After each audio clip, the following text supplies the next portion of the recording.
ఏడు కలెక్టర్ల ప్రజాపాలన ప్రగతి ప్రణాళికపై కలెక్టర్లతో ప్రజెంట్ మీటింగ్ అయితే జరుగుతూ ఉందన్నమాట.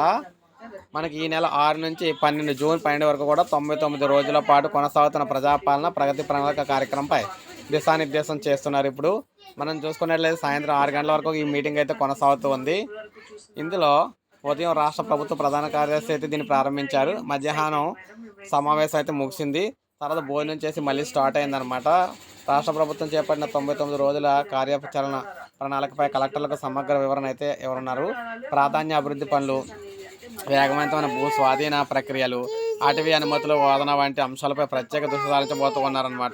గ్రామ స్థాయిలో పరిపాలన బలోపేతం చేయడం, అభివృద్ధి కార్యక్రమాలను వేగవంతం అయితే చేయడం. ఈ విధంగా మనకి సదస్సు ఏర్పాటుపై రాష్ట్ర ప్రభుత్వ ప్రధాన కార్యదర్శి గారు అయితే సచివాలయంలో అయితే సమావేశం నిర్వహించారన్నమాట. చర్చించిన అంశాల ప్రధాన అంశంపై కూడా సమగ్రంగా సిద్ధమయ్యారు. మొత్తంగా ఇప్పుడైతే కలెక్టర్లతో రేవంత్ రెడ్డి గారు అయితే దిశానిర్దేశం అయితే జరుగుతూ ఉంది. ఫైనల్గా మనకు మీటింగ్ ముగిసిన తర్వాత ఏం జరుగుతుంది ఏంటంటే మనకైతే విషయాలు బయటకు అయితే వస్తాయన్నమాట. వచ్చిన మళ్ళీ వీడియో రూపంలో మీకు అందిస్తాను. ఒక లైక్ చేయండి, సబ్స్క్రైబ్ చేసుకోండి మన ఛానల్.